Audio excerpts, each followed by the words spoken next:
Choix 98.1. Toujours. Radio X. En direct avec JC, José, Pierre et Jordan. Let's get on with it. Radio X.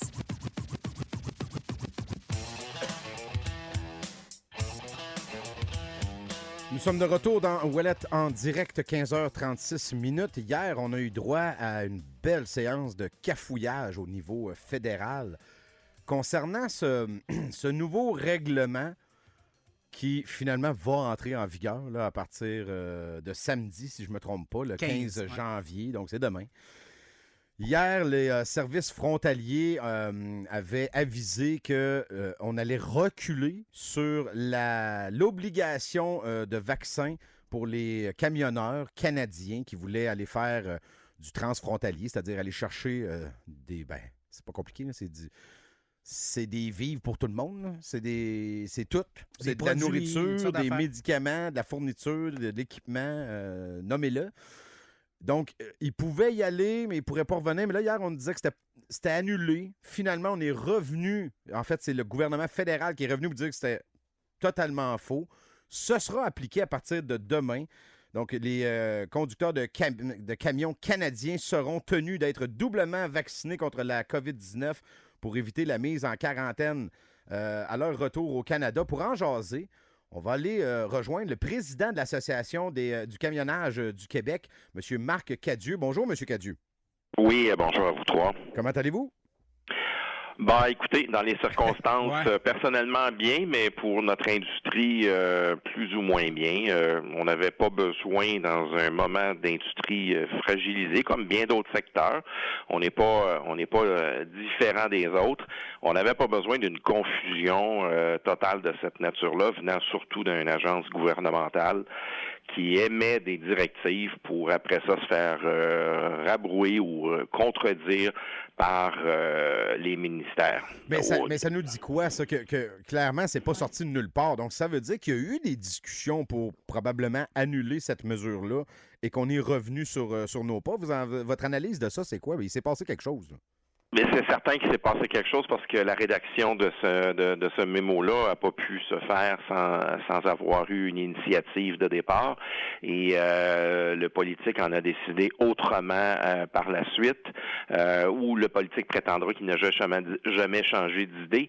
Mais j'ai beaucoup de difficultés à croire qu'une agence gouvernementale sous la responsabilité d'un gouvernement fédéral ait des latitudes à rédiger quelque chose qui n'a pas fait l'objet d'une discussion préalable. Effectivement. On peut dire que tout se peut dans la vie. Là. Oui, est-ce qu'on peut le faire, exiger des camionneurs qu'ils soient double vax? Certainement. De ce qu'on comprend présentement, le gouvernement fédéral a obligé tous ses employés à être vaccinés. Donc, à partir de là, tout se peut. Par contre, dans le concret, est-ce que c'est imaginable de pouvoir faire ce qu'on va faire à partir de demain? Et si oui, les conséquences, ça va être quoi?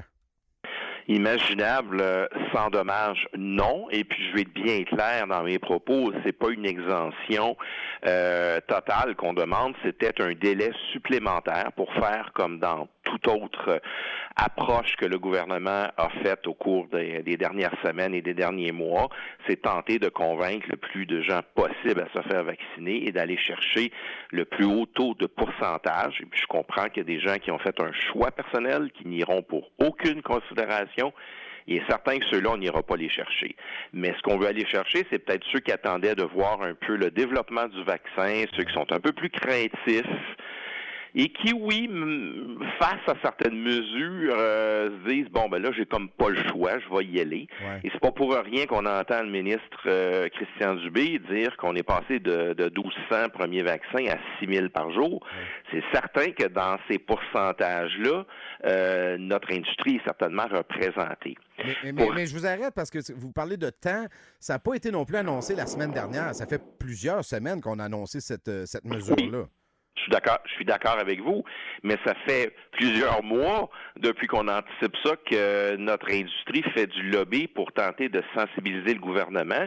J'ai aussi sensibilisé, puis d'ailleurs, ils n'ont pas besoin de moi pour les sensibiliser parce que les manufacturiers aussi crient aussi à cette problématique-là. Tout le monde associatif ou tout ce qui regroupe fruits et légumes, emballage, transformation sont aussi on est tous côte à côte ensemble pour dire au gouvernement attention, ça va avoir des répercussions. C'est pas juste c'est plus un enjeu de camionnage, là. C'est un enjeu économique. C'est un enjeu d'échanges commerciaux. D'approvisionnement. D'approvisionnement, mais c'est 650 milliards de dollars canadiens qui sont en échanges commerciaux entre la frontière canado-américaine.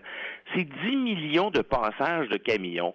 Alors, prenez le pourcentage de chauffeurs qui ne sont pas vaccinés, qui ne pourront pas y aller, puis appliquez-le, là, pas nécessaire d'avoir fait un doctorat en actuariat pour comprendre que si on dit que c'est 650 milliards de dollars d'échanges, que ça va avoir un impact certainement en millions de dollars face à l'économie du Québec. Et déjà, notre secteur manufacturier, déjà le secteur alimentaire est en rupture de temps en temps dans certaines choses.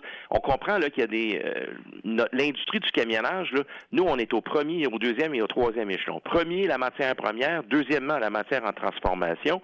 Et vers aussi la consommation. À chaque fois, il y a un mouvement de camions là-dedans. Là.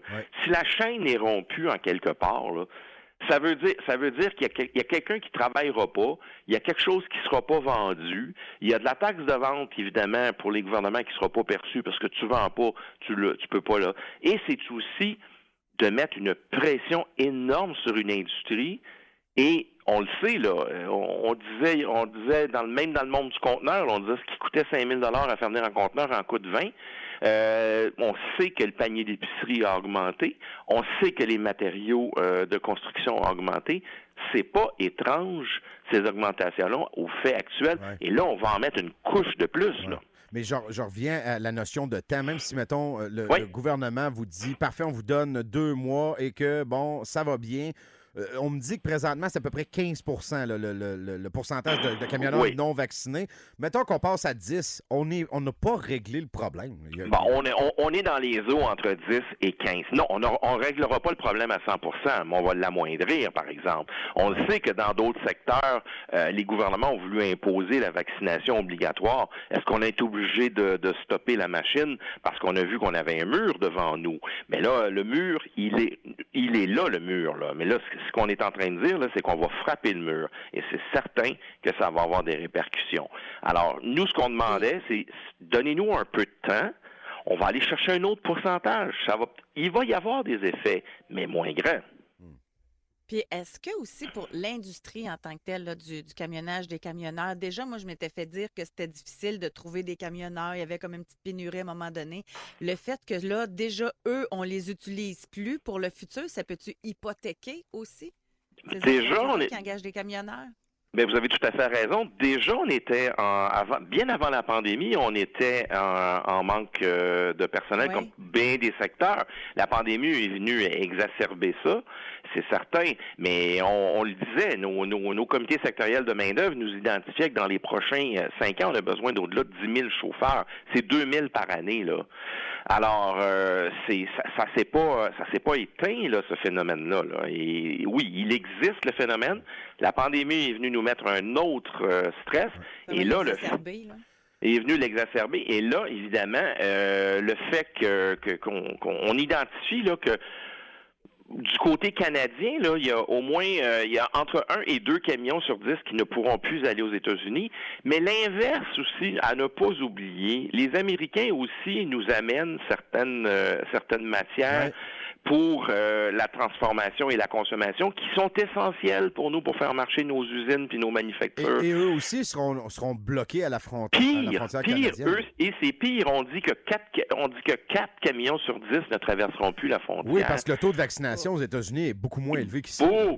Beaucoup moins élevé que nous. Au Québec, on a quand même, je pense, un des meilleurs taux de vaccination au Canada. Au monde, même, je vous dirais. Hein. Oui, au monde, oui. Mais je suis dans l'espace canado-américain. Là. Je comprends. Mais je vous dis, on a quand même cette chance-là. Donnez-nous un petit peu d'oxygène encore. Pas une exemption, là.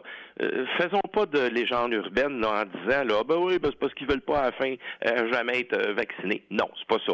Puis je vous l'ai dit tout à l'heure.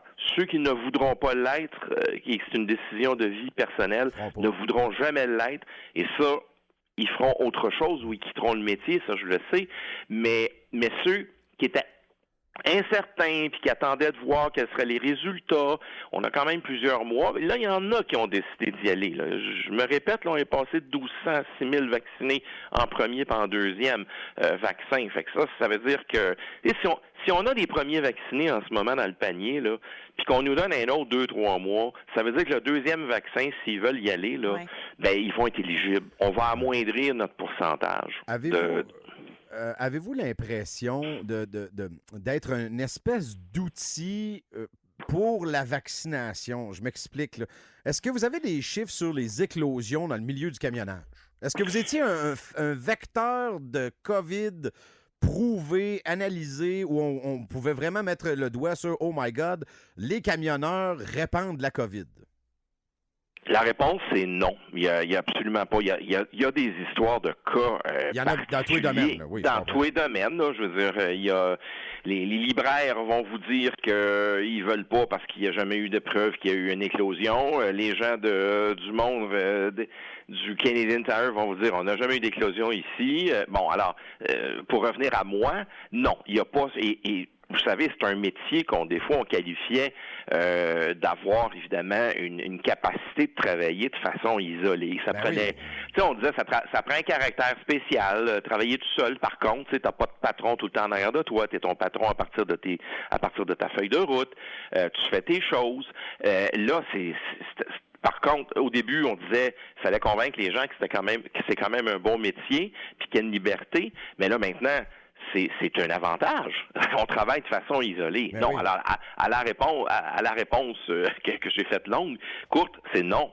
Il n'y a pas de. Ben, à ce moment, avez-vous cette impression? Parce qu'on comprend que l'objectif ultime du gouvernement, c'est d'augmenter le taux de vaccination. Puis Nous aussi. Ben, on comprend ce bout-là. On mais vous utilise. mais avez-vous c'est ça, l'impression en fait, d'être là. utilisé à cette fin-là par le gouvernement? Ben, on est tous en société en ce moment, veut ou veut pas utiliser. Je veux dire, pour aller au restaurant, ça vous prenait votre. Les restaurateurs étaient-ils utilisés? Oui. Tous les secteurs de société en ce moment se resserrent sur Je nous. comprends, M. Cadieux, puis je veux pas vous couper, mais tu sais, il y a eu des éclosions dans des restaurants, il y a eu des cas recensés où on pouvait dire, ouais, OK, là, on pouvait étirer, disons, l'élastique un peu plus, mais avec des camionneurs isolés dans leur camion qui peuvent, à la limite, même pas débarquer à destination puis rembarquer, tu sais, je veux dire, il y a quand même quelque chose qu'on peut difficilement comprendre. Là. Et ne vous trompez pas, ce sont les arguments que je répète depuis le mois de novembre, depuis qu'on entend cette possibilité d'arriver au 15. C'est exactement les arguments qu'on a fournis. Démontrez-nous qu'on est un problème. On n'est pas un problème. Mais on va vous démontrer, par exemple, que ça va devenir un problème au niveau économique. Puis pas juste un enjeu de camionneurs qu'on va des fois dire ils se plaignent toujours qu'il y a rien qui marche. Mais non, c'est pas ça là en ce moment l'enjeu. L'enjeu, c'est un enjeu économique, c'est un enjeu de main-d'œuvre. Et ça, on semble pas avoir compris de l'autre côté. C'est un enjeu de se nourrir, là. Tu sais, je veux dire, à un moment donné, ça devient la chaîne d'approvisionnement, d'après moi, on est dans le primordial là, dans une société collectivement. Là. Ben, déjà dans le monde alimentaire, il y a des ruptures de stock dans certaines choses, puis on n'est pas rendu au 15 là, et on l'a connu à la première pandémie, tout le côté insécure de tout ça. Le ministre Lamontagne nous avait tous réunis pour trouver des solutions. À l'époque, on nous saluait, on nous qualifiait. Les héros. Voilà, j'allais sortir le mot. Je veux pas prendre la place des gens de la santé parce que c'est eux nos grands héros, mais camionneurs aussi, s'il n'y avait pas eu de chaîne d'approvisionnement puis de logistique, ça pétait aux frettes, là. Disons qu'on était pas loin derrière, puis je pense que souvent, quand ça fait l'affaire et quand on tombe dans des moments difficiles, on reconnaît notre métier. Quand des régions sont isolées par des mouvements lits de rivière ou de fleuves qui débordent puis qu'on coupe les routes, la première chose que vous voulez voir passer, c'est quoi? C'est un camion parce qu'il commence à manquer de tout. Exact. Ben là, c'est la même chose. Là, quand ça va mal, on est tout d'un coup, on est du bon monde, on est salué. Et là, on est mis au pas, comme le reste de la société en ce moment. Ouais. Il y a des choses qu'il faut faire, mais il y a des choses qu'il faut moduler, puis il y a des choses qui... Je veux pas galvauder le terme d'accommodement, là, mais oui, à un moment donné, il faut aussi voir les choses et puis apporter certains accommodements ou certaines modulations dans des approches aussi drastiques que celle-là. Mais les Américains, eux, ils ont mis là, quand même un délai. Eux, c'est quoi? C'est dans 2 semaines? Le côté américain qui est annoncé, c'est-à-dire qui est répété mais non officialisé, est le 22. Le 22 janvier. Oui. Mais est-ce que c'est une réplique parce que je veux dire, les Américains ne pourraient même pas mettre ça en branle chez eux parce qu'il y a trop probablement de camionneurs non vaccinés, là, mais est-ce qu'on a affaire à une réplique diplomatique? C'est-tu C'est une guerre de diplomates qu'on veut faire. Tu me bloques, je te bloque? Ouais, c'est ça. Bon, écoutez, on les bloque avant qu'ils nous bloquent. Ouais, on finit le 15, nous. Fait que, de toute façon, on peut plus sortir parce que si on sort, on peut pas revenir. Fait que, je veux dire, vous allez me dire, vous pouvez sortir jusqu'au 22. Oui, mais je peux pas revenir. Fait que ça veut dire que je peux pas sortir. Exact. Et là, fraîchement su, on avait évidemment tenté de discuter pour avoir une certaine compréhension dans le retour de ceux qui ont quitté pensant que cette mesure-là s'appliquerait, pour peut-être avoir un genre d'approche discrétionnaire. Oh, t'es parti le 12 ou le 13, puis là tu reviens le 16. La non-application d'amende et la non-application de la quarantaine, il semble que les autorités fédérales seront inflexibles sur ce point-là. Sauf peut-être à certains points un pouvoir discrétionnaire, mais la ligne c'est terminé. Okay. Est-ce qu'il y a des moyens de pression possibles de votre part? Y a-t-il des associations de camionneurs comme la vôtre qui peut dire, ben regarde, on va tout staller nos camions pendant une journée puis on va voir ce qui va se passer? Écoutez, ça serait faire mal au monde encore plus, hein. Fait que je suis pas certain que peut-être que ce serait une démonstration que les gouvernements regarderaient passer pendant une journée là. Puis après ça, je pense que les effets collatéraux à arrêter ces choses-là, et ça demande toute une mobilisation. Les effets collatéraux à cela, je pense qu'ils sont plus grands que le dérangement que ça va apporter au niveau du gouvernement. Et le capital de sympathie dans la population partira assez vite, j'ai l'impression.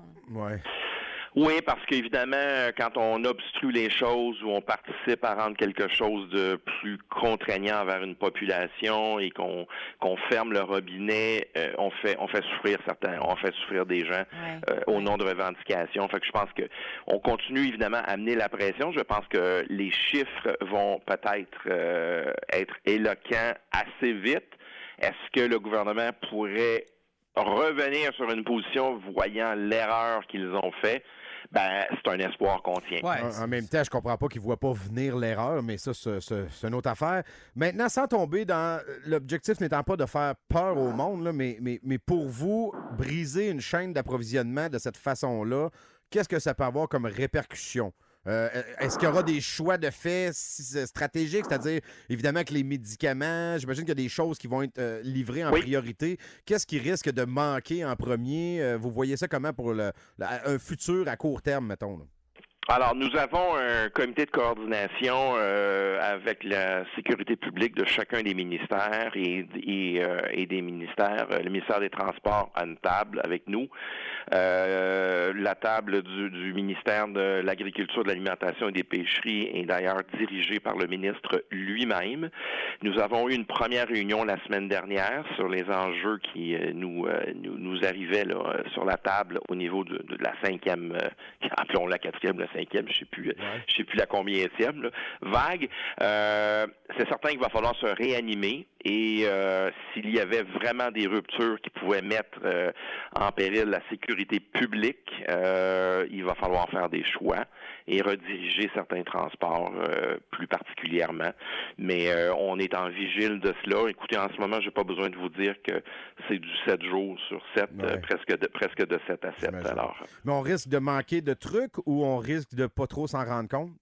Non, on risque de... Oh non, on va s'en rendre compte. On va s'en rendre compte, c'est sûr. On risque de manquer de certains biens alimentaires. On risque aussi de manquer de matière pour la transformation. Tu sais, je vous prends un exemple facile parce que j'ai des discussions avec le monde des fruits et légumes. Les fruits et légumes, oui, tu vas chercher le fruit, tu l'amènes, il faut l'empacter et si la barquette n'est pas là, la résille de plastique n'est pas là parce qu'elle n'a pas été livrée, elle, ben tu peux pas les livrer chez le détaillant pour la consommation du citoyen, là. Alors, et c'est du périssable. Fait que ça peut pas rester dans l'entrepôt 10 jours de temps, là. Il y a des chaînes où l'approvisionnement et la rupture de l'approvisionnement peut avoir de conséquences, de beaucoup plus grandes conséquences. Ça va être instantané, là, dans les jours qui suivent. Absolument. Vous allez voir des tablettes de vide, puis dans certains produits, il n'y en aura plus, là. Il y en aura pas pour un moment. Et tu sais, vous savez, dans une usine manufacturière qui attend ses matières premières pour confectionner, pour faire des choses, mais là, vous faites quoi avec vos ouvriers là, qui n'ont pas la matière puis que les machines sont arrêtées? Ah non, c'est un jeu de domino. Moi, je compare souvent ça comme Absolument. ça. Un tombe, le reste va suivre. Puis ne négligez pas aussi l'augmentation du coût du transport à travers ça qui devient évidemment l'effet pour utiliser le domino comme image qui va aller mettre une pression aussi sur la consommation et les prix. Donc, c'est vous, moi et tout le monde qui nous écoute en ce moment qui vont en payer la facture. En d'autres mots, il va manquer des trucs et pour ce qui reste, il y aura des augmentations. C'est assez, je veux dire... Vous savez, c'est une question d'offre et de demande à un moment donné. Là. J'ai des transporteurs qui me parlent, qui me disent que leurs clients les appellent puis pour se sécuriser sur le nombre de voyages qu'ils vont pouvoir se garantir en se faisant demander si c'est un problème de tarification, il faut que tu me le dises tout de suite. Alors, rarement dans mon industrie, on s'est fait appeler pour se demander si les tarifs étaient bons. Mais donc, c'est sûr, on le voit, de toute façon, on le voit déjà. Là, le panier d'épicerie est déjà augmenté. Les chiffres sortaient que le panier d'épicerie était entre 5 à 7 % plus dispendieux. Puis, quand on est rendu, qu'on s'en rend compte, là, rendu à la caisse, là, me semble que ça m'a coûté plus cher. Là. Ouais, c'est pas 10 cents. Ben, c'est pas juste une scène ou deux, là, hein? C'est parce que là, c'est plusieurs scènes sur plusieurs items, puis qui fait des dollars après ça. Exactement. Ben, je vais vous souhaiter une bonne fin de semaine, malgré tout. Vraiment, vous n'êtes pas en congé, vous, en fin de semaine. Je vais vous souhaiter aussi que le gouvernement revienne à la raison, parce que là, à un moment donné, ça devient un peu de la folie. Là. On veut bien là, les mesures sanitaires, on veut respecter, on veut tout faire ce qu'on peut faire, mais à un moment donné... Il y a des besoins de base et vous êtes là pour nous les apporter à tous les jours. Moi, je vous remercie infiniment. Merci beaucoup. Merci aux camionneurs qui nous écoutent en passant. Moi, j'ai toujours été de ceux que... C'est important de comprendre. C'est un camionneur, souvent, vous vous êtes fait brasser souvent là, pour des questions environnementales, pour un paquet de sujets, de bruit, puis vous prenez de la place. Mais en même temps, je veux dire, pas de camion, puis regardez tout ce que vous avez autour de vous, là, puis d'après moi, il ne reste plus grand-chose. Ça a été une des plateformes de nos représentants dans les métiers pour pas de camion, il y a pas de ça, il y a pas d'alimentation. Alors, le camion interpelle une marchandise à plusieurs stades, même si une partie de cette marchandise-là arrive en bateau et en train. Elle s'est rendue en bateau en camion, puis elle est sortie du train en camion. Elle va faire un petit bout en camion, c'est sûr. Ben c'est ça. Fait que mais regardez, on est une industrie extrêmement résiliente. Puis évidemment, je salue tous nos gens qui nous écoutent sur la route. Merci, M. Cadieux. Bonne fin de journée. Merci. Je vous en prie. Au revoir. Bonjour. Hein? Mais c'est fascinant de voir comment des politiciens peuvent s'entêter. Mais c'est fou, là. Pour une espèce de... Parce que dans le fond, tu as juste à t'arrimer aux Américains. C'est le 22. Encore. Ouais, mais même à ça, les Américains, c'est une réponse. Là. C'est qu'à un moment donné, ils disent, toi, tu vas bloquer mes camionneurs, moi, bloquer les tiens. Ça devient un jeu de c'est qui le plus fou, là.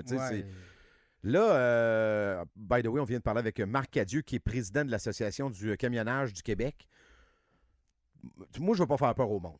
Puis certainement pas partir de mouvements de panique, puis je veux pas revoir des gens s'empiler 62 paquets de papier de toilette dans la valise. Là.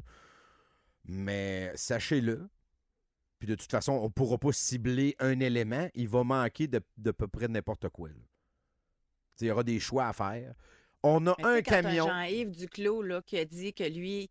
il imaginait ça, la vaccination obligatoire au Canada, là, Ouais. dans les provinces. c'est une façon là, de le qui faire, était- là. Lui, C'est une façon. C'est ça. Ouais, mais lui, c'est très controversé ce qu'il a dit parce que dans le fond, lui, il a dit c'est mon opinion personnelle. Ouais, j'irais. T'es Oui, un... mais là, non, tu mais peux pas attends, t'es dire un ça comme ministre. ministre. T'es un ministre. T'as Ouais, une c'est ça. opinion. T'as Ouais. pas. Moi, j'étais à la maison puis je pense ça. Ah ouais, Puis, je sais tu sais, bien. je vois des Non, médias. ton puis là, je opinion, dis t'as ça. à dire à ta femme, pas à tes amis. là. Exactement. Quand tu parles Ouais. Tu comme représentes le ministre, gouvernement. là, Ben oui, faut que mais c'est ça. t'assumes, Ouais, c'est mais- ça. Mais c'est clair comme de l'eau de roche là, que l'objectif, c'est pas vraiment de protéger des éclosions de COVID. Et c'est là où on débarque la chaîne. Dans mon analyse à moi, là, protéger les gens, OK, je suis encore capable. Là. Mais protéger un dogme, parce que là, le dogme, c'est faut que 100% des Canadiens soient vaccinés. Ça, pour moi, c'est une utopie pure. Ça n'existe pas, ça. Ça existera. Ben, ça n'existe pas partout, nulle part. Nulle part, sa planète. Et c'est jamais arrivé. Dans aucune pandémie, qu'un peuple soit vacciné à 100%. Même pour des maladies reconnues qui sont pratiquement disparues, la rougeole, la variole, il y aura et il y a toujours eu un pourcentage de gens qui refusent de se faire vacciner. C'est pas Puis, nouveau. oublions pas que les camionneurs vaccinés peuvent contaminer en revenant Oui, oui. quand même. Ça, oui. Tu sais, puis, ah oui, mais moins de charges, puis moins de ci, puis bon, OK, je l'admets. Mais prouvez-moi qu'ils sont un problème. Moi, c'est ça que j'avais aussi comme question là, centrale. Ils vous font ça, mais pourquoi? Ça me prend une C'est un peu réponse. de Là. l'autoritarisme, là. Tu sais, On c'est est là. vraiment, Non, c'est mais nous les- autres qui les- mènent. Hey, ils sont assis tout seuls dans le troc. Les politiciens, là, ils aiment ça. Là. Ils ont eu un power trip. Là. Ben là, ils sentent là, que l'élastique, là, il commence à péter. là. Oui, mais visiblement, ils s'en rendent pas compte, Pierre, parce que c'est demain, puis on dit que ça y allait. Là. C'est ça. Mais là, on attendra parle la semaine prochaine, là, mais on qu'il y parle ait de des manquer de pénuries. légumes, Oui, oui. manquer de médicaments, manquer de tout. De produits préparés. Nommez-moi quelqu'un quelque chose qui qui vient ne de se transporte pas par m'écrire, là. camion. Là. Oui. Et quelqu'un dit, là, OK, le premier ministre va bloquer la frontière là, aux chauffeurs non vaccinés, mais il accueille la porte toute grande ouverte les immigrants illégaux passant par À le Roxham, chemin ouais. Roxham Ben oui. et contagieux. Tu sais, Ben à un oui. moment donné, il n'y a Ben plus oui. de logique. Là. Non, parce que l'objectif, c'est pas de protéger la santé de la population dans ce cas-là. L'objectif, il est très... c'est spécial ce qui se passe. Là. L'objectif, c'est de vacciner 100% des Canadiens. C'est ça Ici, l'objectif. ils font de la politique. Oui, mais là, il y a quelque chose de... C'est pas de la politique, Pierre, parce que je veux dire, là, il n'y a rien qui me dit que ça va y faire monter d'un sondage. Là. Non, Ça a non, pas non, rapport, là. lui, c'est fini, là. Ils ont une espèce de focus sur une vaccination totale, Non, mais qui était impossible. C'est impossible. En fait, ils ont vécu pendant 2 ans avec COVID-0 en tête. Mais ça n'existe pas, ça. Ça n'existera jamais. Mais demande à n'importe quel médecin, docteur scientifique sensé et de vouloir atteindre une perfection. Souviens-toi, c'était ça, on barre les C'est frontières. impossible. On limite les déplacements. Et Legault, avec son histoire de couvre-feu, c'est encore une mentalité du début de la crise, là, COVID-0, Ouais. alors que ça s'applique pas nulle part. Moi, j'aimerais ça avoir une confirmation de d'autres personnes parce que sur texto, on a quelqu'un qui nous a écrit pour nous dire qu'il était dans le domaine de l'alimentation. Sobeys, jusqu'à maintenant, ça serait comme un 25 de rupture de stock et Métro 40 Ouais. Y en a-tu d'autres qui peuvent corroborer ça? Parce que c'est beaucoup. Là. Présentement, Ben hier, Josine, je n'ai parlé C'est ce dans la qu'il chronique, dit. là. Moi, j'ai parlé avec du monde dans des entrepôts, puis c'est ça. ben moi, ma blonde est allée à l'épicerie un matin, puis elle a dit, il y a des trous, mais tu sais, pas pour dire on sent une panique. Ils là. patchent. Ils patchent. Sauf que là, à partir de demain, parce qu'il faut le calculer des deux bords, on me dit, c'est juste 15 Premièrement, 15 c'est plus que tu penses. OK? 15 des camions qui se promènent sur la route, c'est des milliers de camions. Là. Et là, il faut ajouter à ça les chauffeurs américains qui viennent nous livrer du Ouais, stock. oui. Eux autres Et pourront eux plus autres, passer, là. on dit que c'est 4 sur 10. Donc, c'est 40 C'est 40 des camionneurs américains qui sont pas vaccinés et qui vont se faire river le nez à la frontière. Ça va crier. Ça va crier. Toi, t'es pas vacciné? Non. Alors, retourne en Alabama. Ouais, mais là, c'est parce que j'ai un chargement rempli de stock dont vous avez besoin. Rien à battre, va-t'en chez vous. Mm. C'est de la folie pure. Moi, je... Ben, les policiers aiment ça, là, jouer Ouais, cowboy, mais là, là. je veux dire, à on part l'a- avoir l'air d'une d'une gang de weirdos qui veulent tout scraper. Là. Je on comprends est là, pas trop. On est là. Là, c'est plus juste Gatineau Non, weirdo. là, c'est hein, pas juste les le weirdos Québec. de Gatineau. 16h05. Mesdames, messieurs, après la pause, ça a été long, ça a été compliqué. Hein, c'est à cause de la COVID. Et c'est là que ça se règle. Tout comme la Ligue nationale, ce fameux tournoi de chansons a été ralenti par la COVID. Mais après la pause, c'est la grande finale, José. Du combat des tunes. Oui, madame, on s'en va à la pause. Ouellette. En direct. Radio X.